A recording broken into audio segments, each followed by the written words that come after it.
What's going on, guys? It's me, John, with Realistic Industries. Just wanted to drop a video today. Topic of today's video is what rock artists can learn from the hip-hop community. Anyone who's in the hip-hop community, if you notice, if they're a rapper or if they're like some sort of DJ or they make beats or whatever it is, they always view their music as a business first from day one. That's something that I see like a lot of rock artists don't really tend to do. But you look at it like how the hip-hop community does it, like from day one they're creating products for themselves. They're diversifying how they can earn money for themselves. They make sure that they are doing like whatever it takes to make sure that their brand gets noticed and they start getting brand recognition. And I think that this is something that I've noticed a lot of rock artists lack. They don't tend to do. They need to do a lot more of it.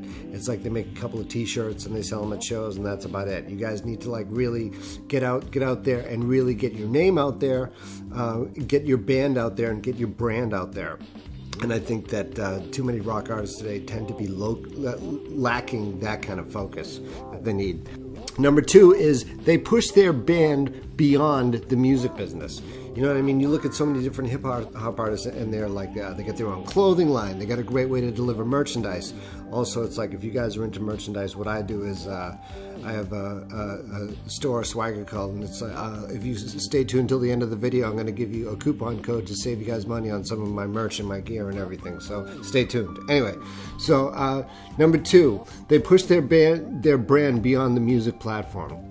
You look at any kind of rappers and things like that. Like even like I can remember back, it was probably LL who did it first that I remember when he did that Gap ad, but he wore the FUBU hat. Now he was partnered up with Damon Johnson for FUBU, and there's a reference where he says "for us, by us" on the low or something like that. I don't know. We'll play the clip so we can really get the good idea. But since then, rappers have always seemed to branch out their brand. You know what I mean? They're not afraid to share and help build their community together, which is what brings me to my next point. They typically build a great team of people to help them succeed. I see so many lower level rappers that kind of have their shit together. They tend to have like some guy who's making beats for them, some guy who's helping them get hyped up on Instagram and all sorts of social media. They got some guy who's doing video for them. They got all sorts of people helping, kind of doing their own thing, and they're working together to kind of make one big product. Again, like going back to the whole business and brand thing. You know, so that's another thing. They really, really think about their team and they build their team really, really well. Okay. They tend to be active members in their community and their culture. And it seems to be like kind of an ebb and flow type of thing. So you think about it like if you're a rock artist and everything, what you need to do is you need to get around with other people who are like-minded with you. You guys gather together and organize yourselves. Organize yourselves, see like who does something better. Like if someone's got like really good graphic ideas, then you make him like the t-shirt guy. And then every band just kind of goes and gets their t-shirts from him and he prints their t-shirts for them. And if you're like the beat guy, then everyone goes and gets like the beats from you, or you're like the stick guy or whatever. You know, you guys kind of see what I'm saying. You guys need to really put input into your community and you will get the output out of your community. Because basically you're all going to be face to face with most of your fans anyway until you grow to like stadium level or whatnot. But you know, God bless if you guys can pull that off. That's great. And my last and final point is they are not afraid to make money. Now, this is something that has bugged me in the rock genre, like rock music genre or whatever, like the guitar-based, the band-based. Too many musicians are afraid of being called sellouts. You guys need to get over this whole idea of sellout. You know what I mean? It doesn't exist. And it's a real negative way of looking at things from a business perspective. I think if you guys love your art, I mean, I fully appreciate that. I'm an artist myself. I love everything I do. I don't want anyone to change it. I don't want anything to change me. But at the same time, it's like I know that I can produce art my way in a way that not only in a way that appeals to people, in a way that's exciting, but also in a way that's going to make me money as well and get me like noticed and, you know, just draw attention to me. So, because I guess I'm a narcissist. But anyway, so, but this is something that rock musicians need to get over. They need to get over this whole idea of being a sellout. If you start making money with your band, you start making money with your brand.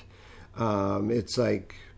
It's archaic. It's an archaic way of thinking. You don't have to sell out your music or anything like that. But the thing is, you do want to make money at this. You know what I mean? It's like, you can't have it both ways. At some level, you guys have to accept the fact that you're going to take money for your art, and there's nothing wrong with that. So it's a very unhealthy way of looking at money if you really think about it. It's like people in the hip-hop community tend to look at money as like, you know, they're proud of it. Like you see all those videos, they're marching around with money and things like that. And I'm not saying you have to go to that extreme, but at the same time, you guys do want to make some money, and that's the thing. So if it's your first time here, please subscribe and hit the bell notification so you'll be notified every time I upload a new video. Could be anything from the excerpts and previews of our animated series, The Rabbit Underworld, any of the web-based commercials that we recently started uploading, or a new product from our online merchandising shop, Swagger Cult. Use the code SWANKY5 now to get $5 off of any products available in our store. Before I go, I got to give a shout out to my girlfriend, Melanie Stardust, and her production company, Stardust Studios, for all the design, layout, and editing work she's done on my videos, and my website, and my social media, and my Instagram, and my Snapchat, you know, around the house, in the car, so on and so forth. Basically, she does everything. So, and don't forget to use the code SWANKY5 now to get $5 off any products available in our store. All links are in the description below, so don't be lazy. Go check out the links down below. So that's all for today. So do you have any tips on how to help save rock and roll? If you do, leave a comment below and tell us your advice for getting ahead of the music business, and we'll see you guys in the next video.